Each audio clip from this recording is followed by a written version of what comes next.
Bonsoir à tous et bienvenue dans ce tour de l'actualité sociopolitique africaine sur TV Africa. Nous démarrons cette édition avec une bonne nouvelle.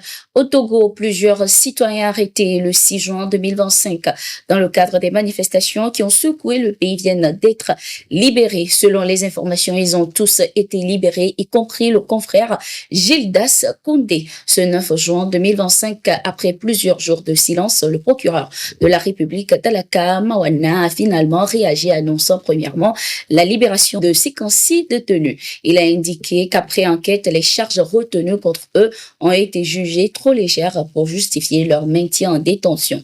Les autres manifestants ont ainsi été libérés à leur tour ce matin après leur passage devant le procureur.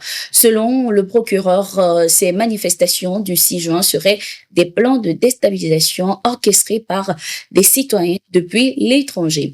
Rappelons que ces manifestations qui ont secoué le Togo il y a quelques jours avaient pour but de dénoncer les conditions de vie difficiles dans le pays.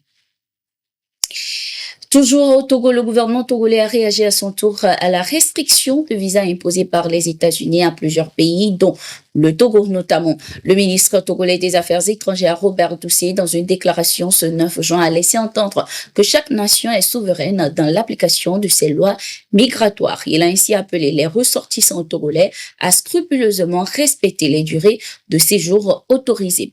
Cette prise de position fait suite au décret du 4 juin 2025 par lequel l'administration américaine a imposé des limitations de visa pour 7 pays, dont le Togo. Les catégories concernées incluent les visas B1, B2, affaires et tourisme, F, étudiants, J, échanges et informations professionnelles. Selon les autorités américaines, ces mesures sanctionnent le manque de coopération de certains pays dans le rapatriement de leurs ressortissants en situation irrégulière.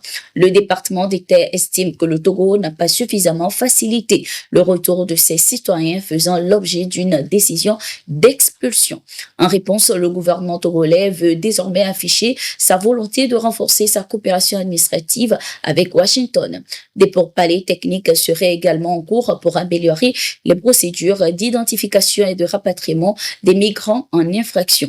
Notons que cette crise diplomatique pourrait affecter plusieurs milliers de ressortissants togolais résidant aux États-Unis ainsi que les candidats à l'immigration.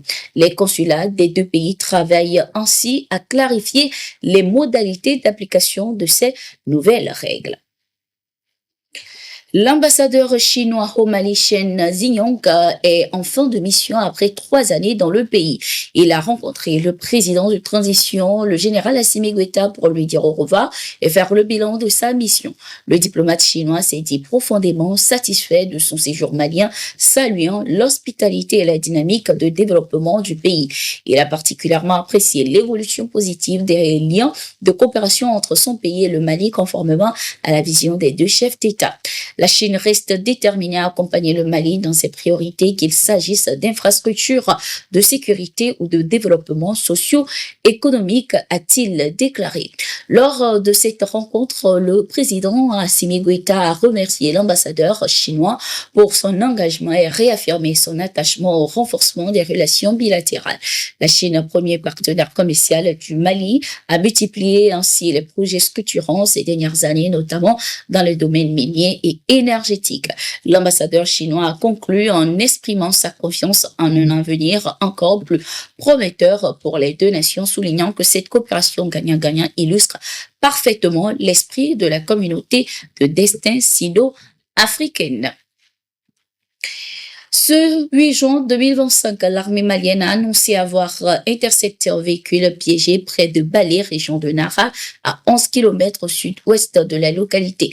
Les occupants soupçonnés de préparer un attentat ont été neutralisés lors de cette opération. Selon les forces armées maliennes, l'action s'appuie sur des renseignements alertant sur l'usage imminent d'un véhicule civil volé par des terroristes.